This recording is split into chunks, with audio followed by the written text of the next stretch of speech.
Assalamualaikum dan salam sejahtera. Dalam video kali ini, saya akan terangkan macam mana kita nak melukiskan free body diagram atau dalam bahasa Melayunya, gambar rajah jasad bebas. Free body diagram ni adalah melibatkan force, all the forces acted on the object.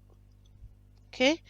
Dan kita kena kenal pastilah apakah objek yang kita nak fokuskan. Okay? Dan dalam video sebelum ini, saya dah bincangkan atau saya dah terangkan kita ada beberapa force yang kita perlu tahu. Force yang saya maksudkan adalah ini di hari itu dalam video sebelum ini.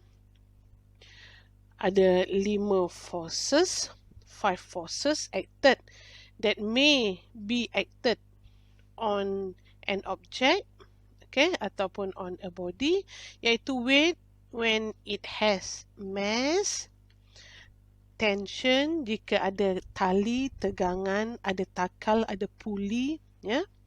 Normal force bila dia lies on a surface, tak kisahlah surface tu di kiri, di kanan, di atas dan di bawah. Frictional force bila melibatkan rough surface, surface yang kasar. Dan yang terakhir, jika objek itu dikenakan daya, kita tarik dia dengan tali atau kita tolak dia, itu kita panggil external force. So kita ada 5 daya. Kelima-lima daya ini yang kita nak lukiskan. Jika ada, at least kalau tak ada, pasti dia ada weight atau normal force, ya. So kita pergi kepada exercise kita ni. Saya pun ada berikan exercise ni dalam Google Classroom untuk awak print out jika boleh, atau jika awak buat secara online pun tak apa, ya. Okey, kita tengok objek ini lies on a surface. Dia diletakkan atas satu permukaan. Tak kisahlah permukaan ni adalah meja ke dan sebagainya, as long as it is a surface yang menyokong objek. So kita dah boleh agak lah berapa banyak force yang kat sini ada. Ini saya dah nampak siap-siap dah ada F30 Newton. Ya, F30 Newton. Ini yang kita panggil tadi pulling force. Kalau tiada pulling force, janganlah kita letakkan contoh. Contoh dekat sini. Atau nombor 8 ni, tak ada pun daya yang saya tarik dia ke bawah atau tolak dia. Kita janganlah tambah jika kita tak nampak daya itu betul-betul betul-betul exist. If it does not exist, jangan kita letakkan, kita assume dia bergerak dengan kita tolak atau tarik, itu tak betul, ya. Okey, so dalam kes ini, sebenarnya macam mana free body diagram? Free body diagram, dah nama dia pun free body, So maksudnya tak ada body lah. The body, the object, diwakili oleh titik. Titik ini adalah menggambarkan body. Boleh nampak saya lukiskan titik tu. Okay, so macam mana pula saya nak lukiskan force? Okay, saya gunakan shape ini. Okay, awak boleh nampak ni force ke kanan. So saya tarik daripada kanan tu. Okay, kejap ya. Ini dia, kejap. Balik semula. Saya pakai warna biru. Saya nak buat force ini. Okay, lebih kurang macam ni lah, ya. Ini yang saya tarik dia ke kanan. Okay, itu contoh. Saya ubah dia sikit. Saya ubah dia supaya dia ada beza. Ini This is my body. I have force.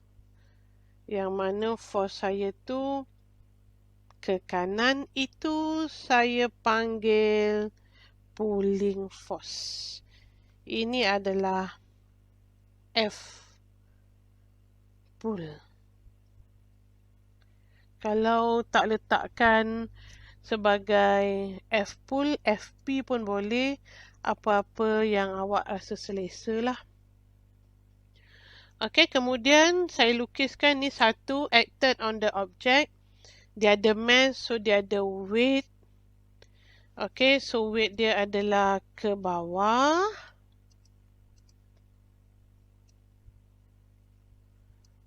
Lebih kurang macam ni. Okey. Dan ini saya simbolkan sebagai W. Okey. Dan kemudian kenapa ada weight? Weight ni adalah betul-betul 90 darjah dengan surface. Dia sentiasa mengarah ke pusat bumi ataupun towards the center of the gravity, the center of the earth. Sebab tu arah dia lurus saja ke bawah, ya. To the surface, okay? Belum habis lagi sebab dia acted, dia lies on a surface. So, saya ada satu lagi force yang saya panggil normal force.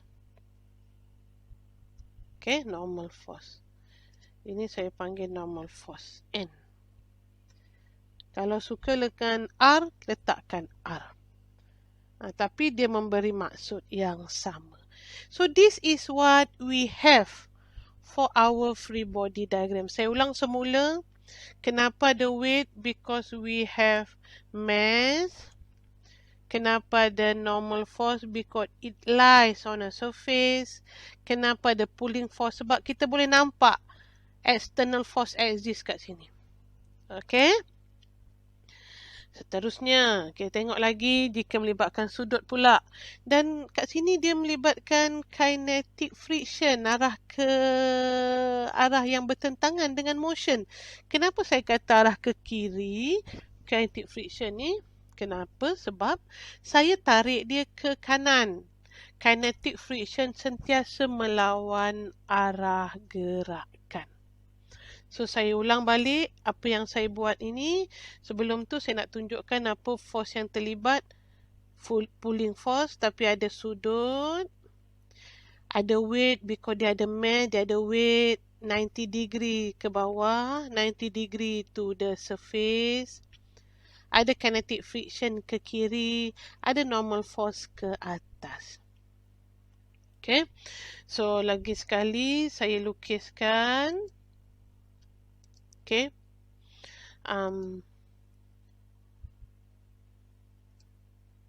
Okay, saya lukiskan shape ini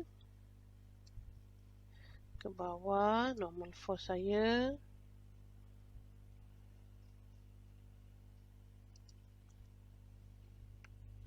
Ini weight, ini yang paling mudah dululah. Kita letakkan titik dia kat sini. Ini adalah weight saya. Okay. Kemudian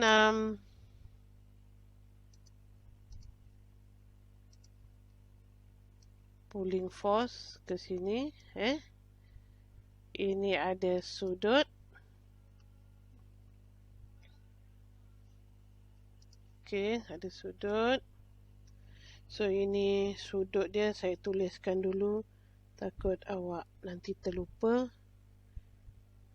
Bila nampak macam ada sudut ni, macam pernah nampak ya. Dia ada kaitan dengan chapter 1 dulu yang kita buat pulling and pushing force tu. Ada tak keperluan kita belajar chapter 1 tu? Pasti ada. Kita nak resolve all the forces. Nanti kita akan belajar. Okey, baru 2. Ada normal force lagi. Normal force adalah ke atas. Kalau awak lukiskan, Lebih baik jika awak lukiskan dengan pembaris supaya dia cantik. Belum habis lagi. Kali ni kita punya surface adalah rough surface. So akan ada friction force pada arah bertentangan. Macam mana cara nak tentukan friction force ni? Sentiasa melawan arah gerakan. Sebab kadang-kadang soalan tak berikan direction of kinetic friction. Dalam soalan tu dia punya pernyataan dia cuma kata rough surface. So kita kena tahu macam mana nak lukis, tambahkan dalam gambar rajah. Lengkaplah free body diagram saya. Pulling force because dia ada F axis, external force terlibat, normal force sebab dia lies on a surface, kinetic friction sebab dia ada rough surface, kenapa ke kiri sebab kita tarik ke kanan, dan akhirnya ada weight because it has masses. Okay, dan sebelum saya akhiri saya punya video ni, kita tengok last kita punya nombor 3 ni. Kenapa kita nak tengok yang ni? Sebab saya nak tunjukkan jika melibatkan incline plane yang kita naikkan sikit ke atas, yang ada kecuraman macam ni, kita boleh lukiskan gambar rajah dia juga. Sebelum tu saya kena lukiskan plane yang curam tu dulu supaya sebagai saya punya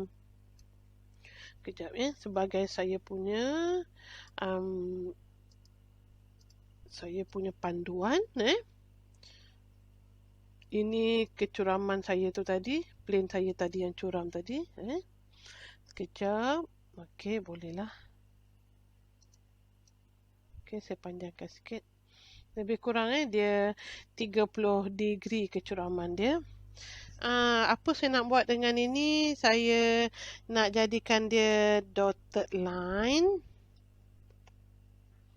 supaya ini bukanlah force saya, ini cuma sebagai saya punya panduan untuk saya melukis nanti. Okey. So macam mana kalau saya boleh tunjukkan pada awak, saya sketch dulu dekat sebelah kiri ni. Macam mana arah bagi weight dia 90 darjah ke bawah ni. Jangan letakkan dia sengit pula. Dia always 90 darjah macam yang tadi. Dia 90 darjah to the surface. Ke bawah. To the surface of the earth. Kita anggap inilah surface kita, inilah ground kita. Okay. So weight kita straight dia ke bawah. Tapi kita punya plane kita incline. Jangan kita straightkan ke bawah pula. So macam mana saya punya ini kita kata Y and X axis kita lah. Sekejap saya lukis pula Y axis. Kita ambil Y and X axis ni. X axis kita sentiasa parallel dengan plane kita. Macam tadi, inilah kita punya X component. Tapi ni tak ada masalah sebab dia lurus. Tapi bila dia curam macam ni, inilah X component kita yang saya lukiskan warna merah. Sekejap saya lukiskan Y component. Saya harap dia 90 darjah dengan garisan saya yang tadi. Okey. Ini sebagai panduan saja. Saya dottedkan dia. Okey. Supaya mudah saya nak lukiskan. Okey, kenapa jadi sengit saya punya X and Y component? Sebab dia refer to my inclined plane. Okay. Barulah saya nak lukiskan F saya 25 tu. Kat sini. Saya lukis dengan freehand saja pun boleh, tak ada masalah. F pull 25 Newton. Dia lies dekat sini. Weight saya. Okay. Sebab dia 90 darjah dengan ground. Ni ground saya. Okay. Dia ada sudut. Dan untuk pengetahuan awak, jika sudut kat situ 30, sebenarnya sudut kat mana lagi 30? Boleh tengok saya punya gambar rajah ni, by matematik. Ini sebenarnya 30 darjah, iaitu dekat sini. Okay, yang melekat dengan paksi X, 30 darjah. Inilah weight saya. Kemudian, normal force saya. Dan FK saya. Dia sama juga macam yang tadi. Cuma kita nampak dia sengit disebabkan incline plane kita. Tapi jangan risau. Ini pasti awak boleh buat. Yang pertama tadi lukiskan apa? Lukiskan X and Y komponen yang selari dengan incline plane. Weight ini yang selalu pelajar saya silap lukis. Dia mesti 90 darjah to the ground. So dia macam ni lah. So this is how my free body diagram looks like. Jangan lupa letakkan titik kat tengah ni mewakili objek itu. So saya harap nombor 4 dan seterusnya awak boleh selesaikan. Menggunakan apa yang saya dah bincang. Tapi mungkin kat sini saya bincangkan 1, 2, 3, 4 saja jenis force. Saya lupa nak bincangkan. Contoh saya ambil nombor 8 lah. Kejap, saya ambil nombor 8. Saya nak tunjukkan arah bagi tension. Okay. So, ini lebih mudah sedikit. Tapi kat sini dia melibatkan dua objek. Okay.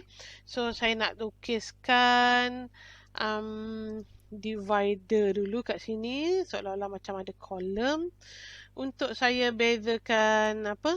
Saya bezakan saya punya objek M1 dan M2. Lebih kurang lah.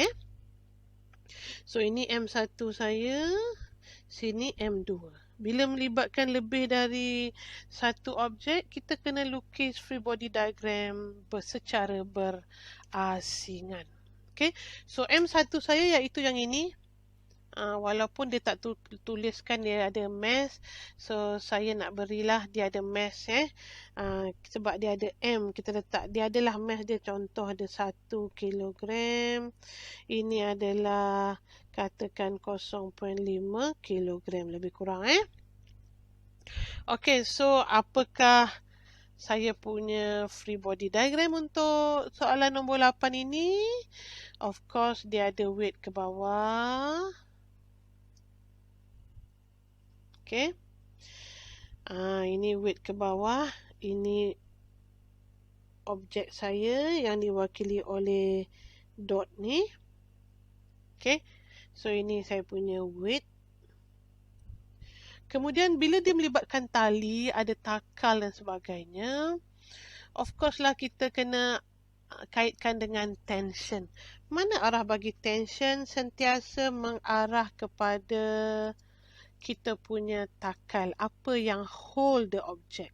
So, yang hold my object adalah takal itu, puli itu. So, lurus saja ke atas. Ini saya panggil T, tension. So, bila disebabkan dia ada dua objek macam tu, saya letakkan T1 tapi kalau nak letak T pun boleh. T1 sama dengan T2 nanti by M2. Kejap. So, saya nak copy saja saya punya gambar ini. Kerana apa? Kerana dua-duanya hampir sama. Okay, dua-dua hampir sama. Kejap ya. Dia lari pula.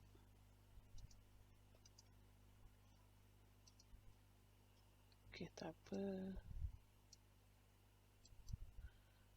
Okay, saya cuba balik semula. Oh, dia lari lah. Tak apa, saya lukiskan semula kat sini.